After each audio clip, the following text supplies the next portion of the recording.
La Carta Magna. La Carta Magna es un documento histórico de 1215, Magna Carta Libertatum, en latín medieval, Gran Carta de las Libertades, más conocida en español como la Carta Magna. Fue firmado por el rey Juan I de Inglaterra, que estableció por primera vez que el poder del monarca estaba sujeto a la ley. Considerada como uno de los documentos más influyentes en la historia de la democracia y los derechos humanos, sentó las bases para principios como la protección contra el encarcelamiento arbitrario, debido proceso legal, los derechos de propiedad para todos los hombres libres y el derecho a un juicio justo ante un jurado. La Carta Magna es uno de los documentos más famosos de la historia del Reino Unido. A menudo se afirma que es la piedra angular de la libertad, la ley y la democracia del Reino Unido, y ha dejado como legado una influencia duradera en todo el mundo. La importancia fundamental de la Carta es que impuso, por primera vez, limitaciones por escrito a la autoridad real en los ámbitos de la fiscalidad, de los derechos feudales y la justicia, y consolidó el poder de las prácticas consuetudinarias para limitar la conducta injusta y arbitraria del rey. Se ha convertido en un icono de la libertad y la democracia en todo el mundo. La Carta Magna es internacionalmente reconocida como un símbolo de libertad y como uno de los documentos fundamentales en el desarrollo de la justicia y el Estado de Derecho en la sociedad moderna. Es una carta otorgada por Juan I de Inglaterra en Runnymede, cerca de Windsor, el 15 de junio de 1215. Fue redactada en primer lugar por el arzobispo de Canterbury, Stephen Langton, con el objetivo de hacer las paces entre el monarca inglés, con amplia impopularidad, y un grupo de varones sublevados. El documento prometía la protección de los derechos eclesiásticos, la protección de los varones ante la detención ilegal, el acceso a justicia inmediata y limitaciones de tarifas feudales a favor de la corona.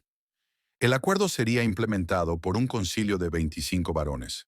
Ninguno de los bandos cumplió con sus compromisos y la carta fue anulada por el Papa Inocencio III, lo que provocó la Primera Guerra de los Varones. Después de la muerte de Juan I, el gobierno de regencia del joven Enrique III volvió a promulgar el documento en 1216, aunque despojado de algunos de sus incisos más radicales, en un intento fallido de obtener apoyo político para su causa. Al final de la guerra en 1217, la carta formó parte del Tratado de Paz, acordado en Lambeth, donde adquirió el nombre de Carta Magna para distinguirla de la pequeña Carta Forestal, emitida al mismo tiempo. Ante la falta de fondos, Enrique III decretó nuevamente la carta en 1225 a cambio de una concesión de nuevos impuestos. Su hijo Eduardo primero repitió la sanción en 1297, esta vez confirmándola como parte del derecho estatutario de Inglaterra. El documento se volvió en parte de la vida política inglesa y era renovada habitualmente por el monarca de turno. Aunque con el paso del tiempo, el nuevo Parlamento inglés aprobó nuevas leyes que hicieron que la carta perdiera parte de su significado práctico. A finales del siglo XVI, hubo un creciente interés por ella. Los abogados e historiadores de la época pensaban que existía una antigua constitución inglesa, remontada a los días de los anglosajones, que protegía las libertades individuales de los ingleses, y argumentaron que la invasión normanda de 1066 había suprimido estos derechos. Según ellos, la Carta Magna fue un intento popular de restaurarlos, lo que la convirtió en un fundamento importante para los poderes contemporáneos del Parlamento y principios legales como el habeas corpus. Aunque este relato histórico tenía sus fallas, juristas como Edward Coke lo utilizaron asiduamente a principios del siglo XVII para objetar el derecho divino de los reyes, planteado por los Estuardo desde el trono. Tanto Jacobo I como su hijo Carlos primero intentaron prohibir la discusión de la Carta Magna, hasta que la Revolución Inglesa de los años 1640 y la ejecución de Carlos I restringieron el tema. La Carta Magna aún constituye un símbolo importante de la libertad, frecuentemente citada por políticos y activistas angloparlantes y respetada por las comunidades legales británicas y estadounidenses. El jurista Tom Denning la describió como el documento constitucional más grande de todos los tiempos, la fundación de la libertad del individuo contra la autoridad arbitraria del déspota. En el siglo XXI solo existen 4 copias auténticas de la Carta de 1215, 2 en la Biblioteca Británica, una en la Catedral de Lincoln y otra en la Catedral de Salisbury.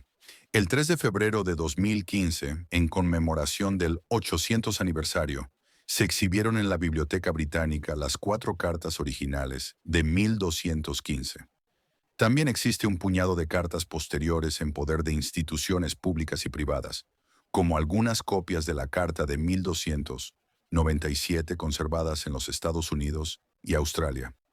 Las cartas originales se escribieron en hojas de pergamino, utilizando plumas de ave, en latín medieval rigurosamente abreviado, que en ese tiempo era la redacción convencional de los documentos legales. Cada uno tenía el gran sello real, hecho de cera estampada y lacre de resina, aunque pocos de estos sellos han sobrevivido. Aunque los eruditos se refieren a 63 cláusulas numeradas de la Carta Magna, este sistema moderno de numeración fue introducido por William Blackstone en 1759. El estatuto original era un texto único, vasto e ininterrumpido. La Carta Magna como modelo y origen de las modernas constituciones liberales. Suele decirse que la Constitución, en cuanto contiene todas las garantías a favor de la persona, es baluarte de la libertad individual.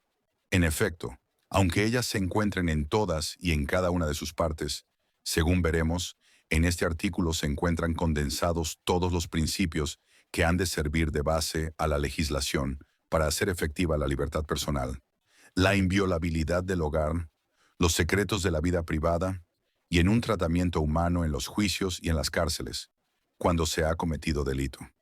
La Constitución dice que nadie puede ser arrestado sino en virtud de orden escrita de autoridad competente, y dice que el origen de esta garantía, es decir, del habeas corpus, se encuentra en el derecho común inglés, y que, desde muy antiguo, fue incorporada al derecho escrito por el Habeas Corpus Act, de 2 de mayo de 1967, bajo el reinado de Carlos II.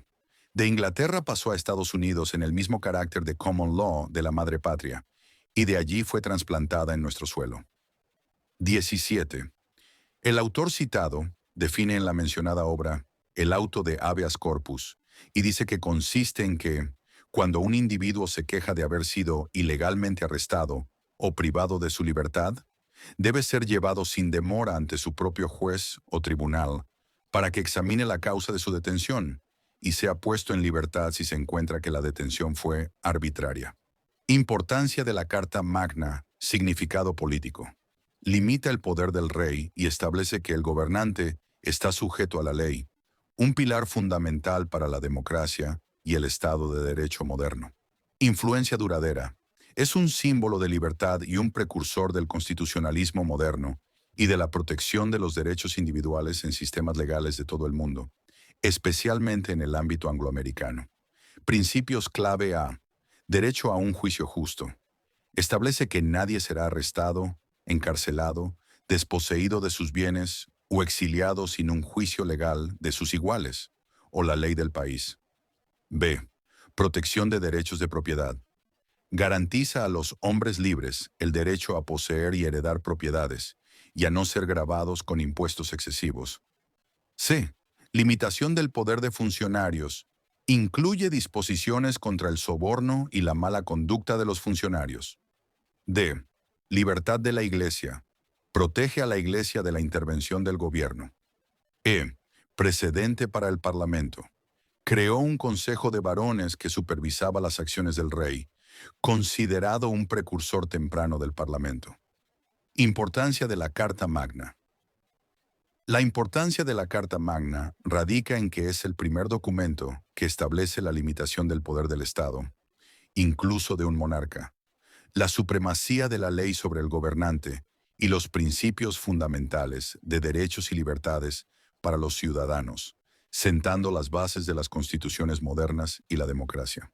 Fue un cambio de paradigma que reconoció la necesidad de un Estado de derecho y de procesos legales justos, como el juicio justo y la protección contra el encarcelamiento ilegal.